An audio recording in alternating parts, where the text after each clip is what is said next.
سامعین آداب، عرصے سے آپ ہماری آواز اور کہانیوں سے آشنا ہیں۔ آج ہم جو آپ کی خدمت میں لے کر حاضر ہوئے ہیں وہ سچ کی زمین پر ایک خوبصورت کھلے پھول کی مانند ہے، اور جب تک دنیا قائم ہے تب تک یہی سچ تھا، ہے اور رہے گا۔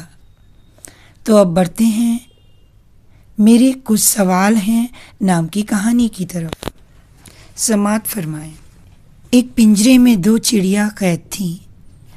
وقت گزرنے کے ساتھ ان دونوں میں گہری دوستی ہو گئی۔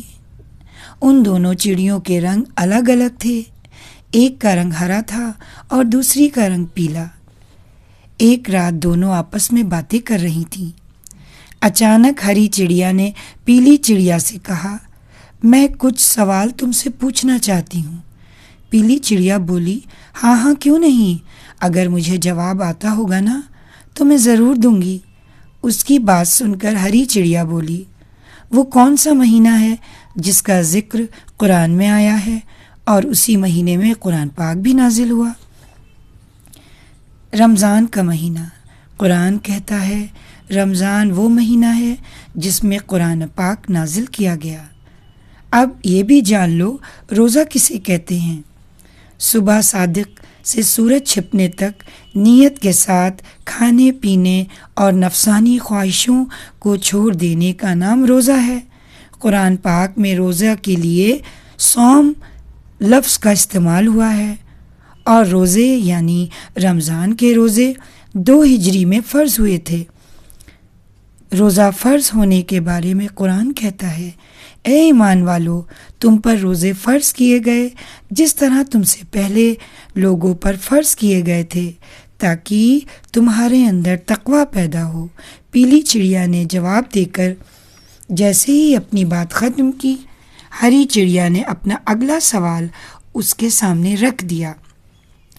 اچھا، اب یہ بتاؤ، اللہ کے رسول صلی اللہ علیہ وسلم نے کس عبادت کے بارے میں کہا ہے کہ اس کے اجر کی کوئی حد نہیں؟ روزہ رکھنے کے بارے میں۔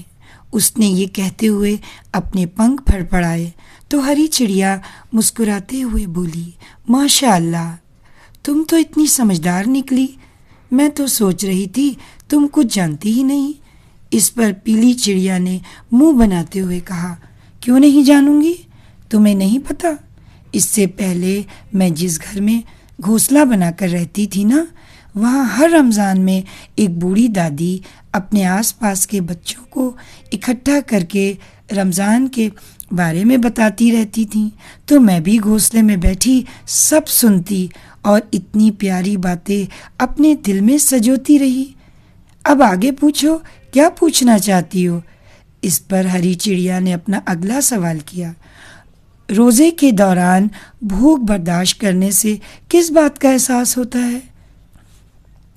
اس سے غریب لوگوں کی بھوک اور پریشانی کا احساس ہوتا ہے، صبر کی طاقت پیدا ہوتی ہے۔ روزے سے انسان کی ظاہری اور باطنی ہر قسم کی اصلاح ہوتی ہے۔ ہر مومن عاقل بالغ مرد عورت پر فرض ہے، لیکن مریض کو روزہ نہ رکھنے کی اجازت ہے، مگر بیماری سے تندرست ہونے کے بعد روزے کی قضا لازم ہے۔ ہاں، اگر کوئی شخص اتنا کمزور ہو چکا ہے کہ روزے رکھنے کی طاقت نہیں ہے تو اس پر روزے کے بدلے میں فدیہ دینا لازم ہے۔ روزے کا فدیہ کیا ہے؟